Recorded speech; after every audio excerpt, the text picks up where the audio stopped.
Hi అండి, అందరు ఎలా ఉన్నారు? బాగున్నారు? అందరూ బాగుండాలి, అందులో మేము ఉండాలండి. ఈరోజు నేను గోకరకాయ పచ్చిమిర్చి పాలు పోసి కర్రీ చేస్తున్నానండి. చాలా బాగుంటుంది. పాలు పోస్తానైతే గోకరకాయ కర్రీలో ఒక గిన్నె అయితే పెట్టుకోండి. దాంట్లో 2 స్పూన్ల నూనె అయితే పోసుకున్నాను.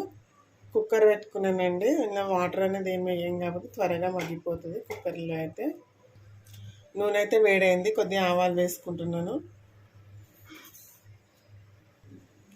అలాగే కొద్దిగా జీలకర్ర వేసుకోండి. వీటిని అయితే మంచిగా ఫ్రై చేయండి. ఇప్పుడు కట్ చేసిన ఒక ఉల్లిపాయ వేసుకుందామండి. కొద్దిగా కరివేపాకు వేసుకోండి.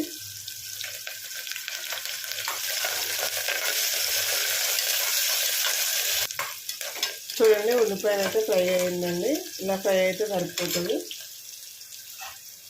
ఇప్పుడు ఒక 1/2 టీ స్పూన్ పసుపు వేసుకుందాము.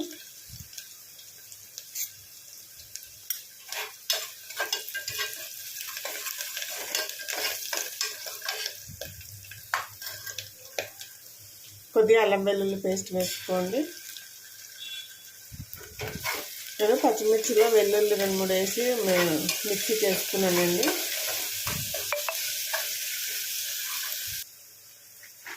ఇప్పుడు తుంచిన గోకరకాయ వేసుకుందాము.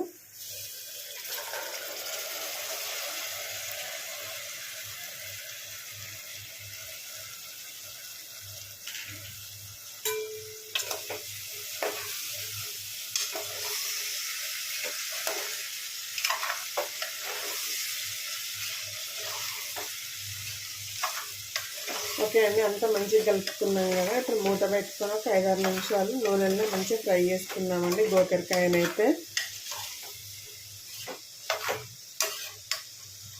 విజిల్ పెట్టకండి, నార్మల్గా పెట్టండి మూత.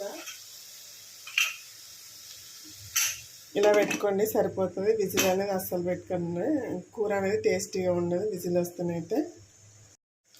చూడండి, గోకరకాయ అయితే మంచిగా ఫ్రై అయింది కదా. ఇప్పుడు కారం వేసుకున్నాం. ఇలా ఫ్రై కావాలండి.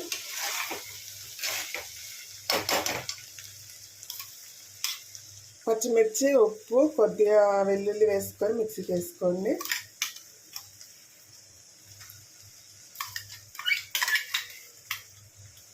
కారం అయితే ఇందులో వేసుకున్నాము. ఇంకా మంచిగా కలుపుకోండి కూర అయితే ఒకసారి.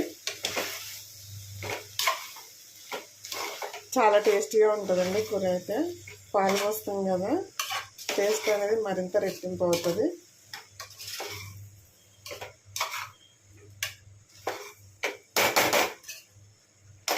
ఒక 2-3 నిమిషాలు ఫ్రై కానిద్దాము. పచ్చిమిర్చి వేసినాం కదా. చూడండి, కారం అనేది అయితే మంచిగా మగ్గింది కదా కూరలో. ఇలా మగ్గి కొద్దిగా వాటర్ అనేది వచ్చేస్తుందండి.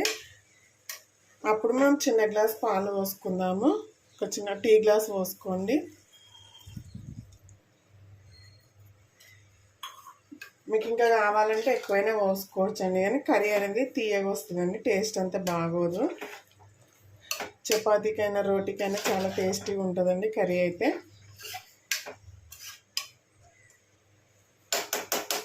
మరి కొద్దిసేపు మగ్గనిద్దాము కర్రీని అయితే. పాలు ఇప్పుడే పోసుకున్నాం కదా, మూత పెట్టుకొని మగ్గనిద్దామండి. చూడండి, కూర అయితే రెడీ అయిపోయింది. మీకు కొద్దిగా పాలు ఇలా ఉన్నప్పుడు ఆఫ్ చేసేయాలనుకుంటే చేసేసుకోండి.